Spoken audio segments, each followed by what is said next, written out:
Welcome. Today we're going to look at vocabulary development at the elementary level.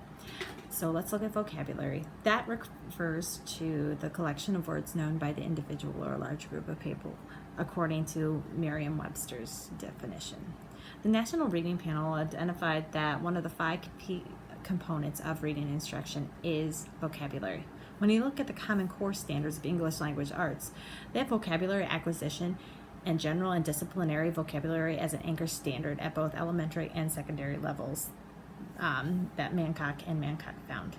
Now, looking deeper into this, Mancock and Mancock found that there are 32 different English language arts standards, and 4 of those standards, that's 12.5%, focus on by vocabulary. The word vocabulary itself shows up more than 150 times in the Common Core standards. Now, vocabulary is a major obstacle in all achievement levels and is vital for such things as reading comprehension. Mancock and Mancock found this out. So, what does that mean for us? The data on it is an average first grader knows about 3,000 to 6,000 words at the beginning of the school year. Now, at the end, they're going to learn about 2,000 to 3,000 more, according to Fawcett and Nagy. Now, that means on average 2,000 to 3,000 words are what a student will learn per year. By the time they get to 5th grade, that's about 10,000 unknown words that they've learned alone. Questions that I'm going to be seeking to show you are how much vocabulary instruction should be directly taught and how much should be indirectly taught in the content areas, what are the best principles of vocabulary instruction, and what strategies can you use in the classroom to help strengthen vocabulary skills.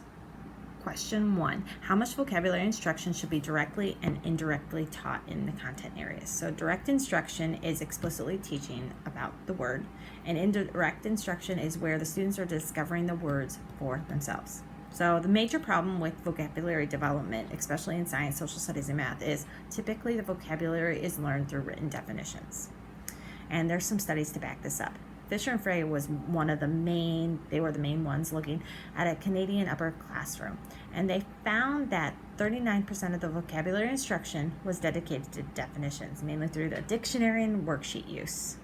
Then they even looked further at other content areas, so there's 39% there, and found that only 1.4 of that 39% was science, social studies, and mathematics related in vocabulary development. Now, another component that was found was Wasik and Campbell. They found that in pre-K to 3, an average of only 5 minutes of explicitly teaching oral language and vocab skills in content areas. So the big time factor is that there's not enough instructional time in a day. So if a student reads for 60 minutes per day for 5 days a week, they're going to learn more than 2 million words and read them in a year. And they found, Fisher and Frey, that the average student learns about 2,250. So there's no way we can teach even 2,250 words in a school year. So direct instruction. The reading panel looked at 50 research studies over a 21 years time frame, and both indirectly and directly taught words. They found that 8 to 10 words per week is a great number. Fawcett is the one who kind of cited this out. So doing a little math, that's about 288 to 360 words learned through direct instruction. Other sources say, such as Mancock and Altahab, say that the students should learn about 12 words. Okay, and based on the school year, that's about 432 words direct instruction. Let's flip it over. So indirect instruction. If they're learning about 288 to 432, depending on the source, if you're looking at, that means 1,568 to 2,712 words are indirectly taught during a school year for an average student that learns 2,000 to 3,000 words. So indirect instruction, we're looking at all those words. You can do it read aloud, independent reading, and talk with children. So the takeaway is indirect instruction should have more time than direct instruction. Question 2, what are the best principles to include in vocabulary instruction? So some key points that I found in my research for vocabulary instruction were that Mancock and Van Guten found that there should be multiple function vocabulary instruction done. So don't just do one method. integrate the instruction. Have teachable moments as you're reading. They also cited that there is a limited effectiveness of instruction focusing just on those definitions from the dictionary, but to provide them multiple exposures. So I found 7 key principles in the vocabulary instruction. First one, repeated meaningful experiences. So Wysick and Campbell said, don't just have it in a textbook, but have oral conversations with your students. Let them be familiar with it. Also, Manick found that there should be time for universal participation and accountability. Don't let just one student interact with the new vocabulary word. Let all students learn the new word and how to use it. Wysick and Campbell found that you should embed the new vocabulary with a lot of known words that they have. So for example, I teach science.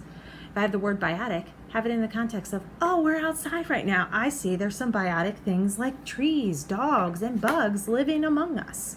You can get the idea that biotic means living. Also have repetition. Al-Tahab had a really big study back in 2018, and he found that oral and written repetition strategies tend to be the most effective ways of retaining the meaning in a word.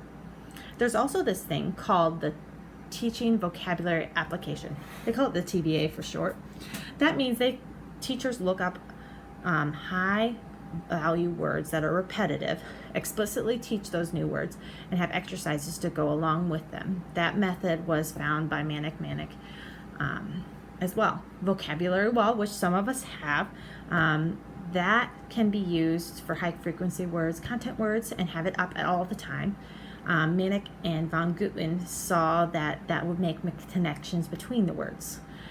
Now, the last one that I have is the traditional method. Even though earlier it says limited effectiveness for dictionary definitions, the traditional method, Itter found in 2017 that the student needs to know the word, question what it means, and apply it in context, and only have about 8 to 10 words.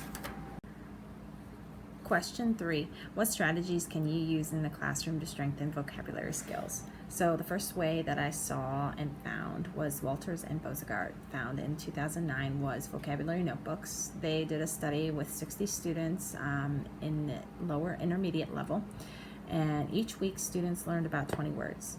Half of those students just did traditional rote teaching, and the other half, they recorded down the definitions and translations, and were allowed to use that interactive notebook. Now at the end, students who had the notebook learned more than those who did not.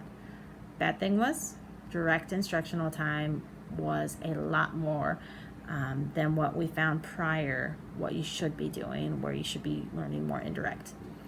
A second strategy you can use is technology and games. Games offer a way to practice skills, Karslick states. Based on the study of Karslick and Buffen, they both found that it's better to learn with games, and they mentioned games like Kahoot, Quizlet, Nearpod, and YouTube.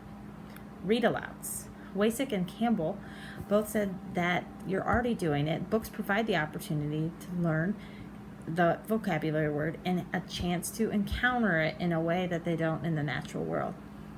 Another way is the vocabulary word wall, and you might already have one, so here are some ways you could use it.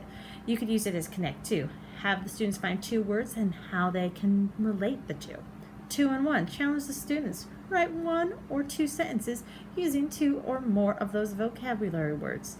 Or concept word writing. This is where the teacher gets to set the word limit and the number of sentences. Those ideas were found by Manick and von Guten. And the last way is games. So the games pose questions, have the students make questions, and play a game like Jeopardy or Who Wants to Be a Millionaire. Fisher and Fry found that when you play a game like this as a whole class, the students are going to learn that game quickly. To conclude, let's look at those 3 questions and the big takeaways. So how much vocabulary instruction should be directly and indirectly taught? So looking directly, that's 8 to 12 words in a week. Equates 288 to 360 words in a year directly taught, and indirectly you're looking at a 1,568 to 2,712 indirectly. based on students reading 2,000 to 3,000 words. Looking at question 2 on what are the best principles to have? Meaningful exposure, have it be repetitive, hold the kids accountable for their own learning. The TV method, traditional method, embed it into familiar words. And the biggest question that you probably want to keep in mind is, what strategies can you use? Have a vocab wall, vocabulary notebooks, play those games, read aloud, and use technology all the time.